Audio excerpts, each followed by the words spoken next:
The biggest fear of growing flowers is pests and diseases. But pests and diseases are also the most common and easily encountered problems for flowers. If flowers are affected by pests and diseases, they are prone to physiological damage, such as yellow leaves, wormholes, and thin roots. This not only has a significant impact on the growth and development of flowers, but also causes immeasurable damage to their ornamental value. Even if the disease is severe, there is a possibility of death. If you want flowers to grow well, you need to first identify pests and diseases, understand the causes of the disease, take preventive measures, and provide treatment after the disease occurs. Only in this way can plants grow healthily. Firstly, let's take a look at the identification and treatment methods of common insect pests in flowers. 1. If it is found that only the petiole of the flower leaf has been gnawed, it may be due to the invasion of caterpillars, moths, or hieralid. 2. The leaves of flowers often show signs of being bitten, just like flower buds and flowers from time to time.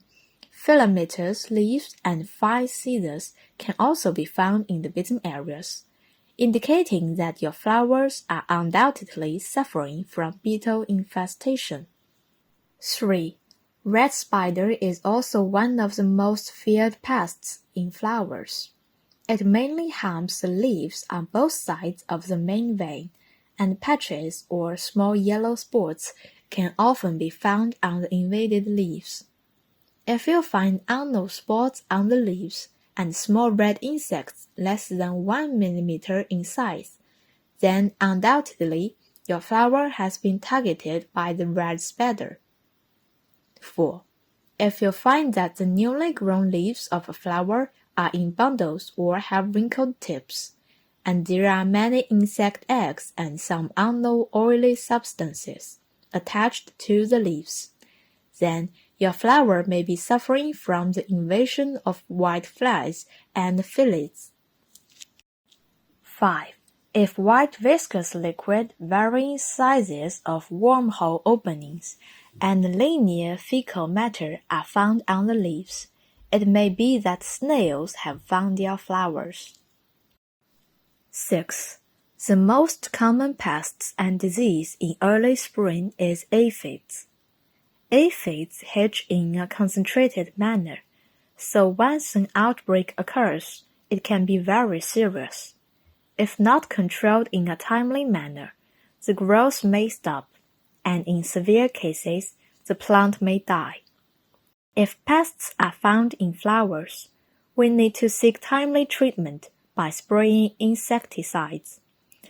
Dimethyl can be used to spray and kill pests with piercing, sucking mouth parts, such as whiteflies, psyllids, aphids, and scale insects. The insecticide phentrocyan can be sprayed on pests such as aphids, cutworms, and hawk moths.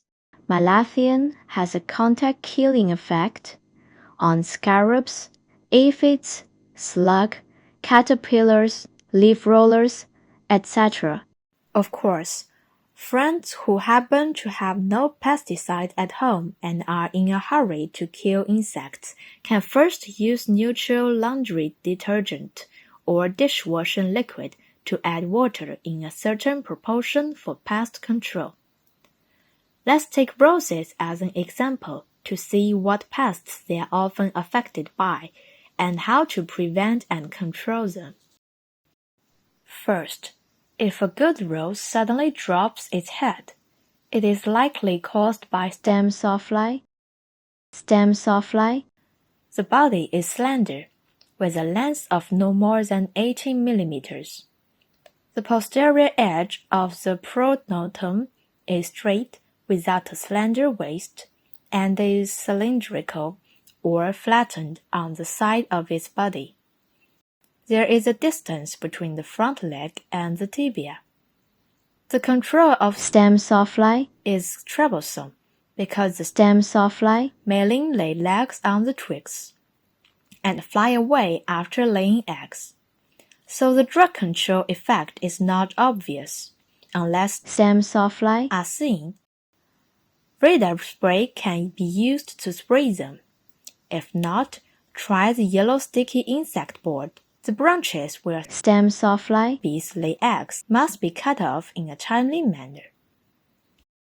If the branches have already dried up, they must be cut until there are no holes left. Otherwise, the stem sawfly being larvae will still remain in the branches, which will further harm the roses. 2. Aphids. Aphids mainly harm the tender buds and buds of roses by feeding on plant sap. Aphids not only hinder the growth of roses, but may also form galls to spread viruses, causing deformities in flowers, leaves, and buds. Aphids come in many colors. Regardless of the color of the aphid, when we notice dense small insects appearing, or the tender branches or flower buds of roses, which are basically in a stationary state and have a body shape similar to common aphids, we can treat them as aphids first. Aphids reproduce at an extremely fast rate, within 10 to 30 generations per year. When the average temperature is above 12 centigrades for 5 days, aphids begin to reproduce. When the temperature is low in early spring and late autumn, it takes about 10 days to complete one generation of reproduction. But in warm summer, it only takes 4 to 5 days. Therefore, it is important to treat quickly, accurately, and ruthlessly. Prevention and control method. If a small amount of aphids are found in the balcony of the home, they can be artificially captured. Then tilt the flower pot and place it under the faucet to rinse the rose branches. Drug prevention and control can be carried out by spraying imidacloprid, which can be treated by spraying 1 to 2 times. 3. Red spider. Red spider, also known as leaf mite, is mainly composed of cinnabar leaf mite in China. It is widely distributed and can pose a threat to more than 110 species of plants. Red spiders have extremely strong reproductive ability and can lay about 100 eggs at a time. It can reproduce one generation in 5 to 7 days in summer. Red spider mites are prone to occur in high temperature and dry environments. So when cultivating roses indoors on enclosed balconies, they often suffer from the invasion of red spider mites due to poor ventilation and lack of rain. Red spider mites are most active from May to November every year, and it is necessary to pay attention to prevention and treatment. The characteristics of red spider are quite obvious. By observing the leaves, it is often easy to find that rose leaves that have been invaded by red spider will have many needle-like spots, and there are often many black dots on the back of the leaves, which are the corpse of red spider. Red spider mainly harms the leaves of roses, feeding on sap from the back of the leaves, causing slow growth of roses and producing needle-like uneven colored spots on the front of the leaves, resulting in the inability of the leaves to carry out normal photosynthesis. Prevention and control methods. Red spider mites should be mainly prevented, and attention should be paid to strengthening ventilation, pruning appropriately, and enhancing the internal permeability of rose plants. After discovering the rat spider, immediate treatment measures should be taken. Drug treatment methods. There are many drugs for treating rat spider mites, such as important drugs like 金满枝 and icamite, Piridaben, imidacloprid, etoxazole, ivermectin. propargite. Regardless of which medication is used, attention should be paid to continuous use.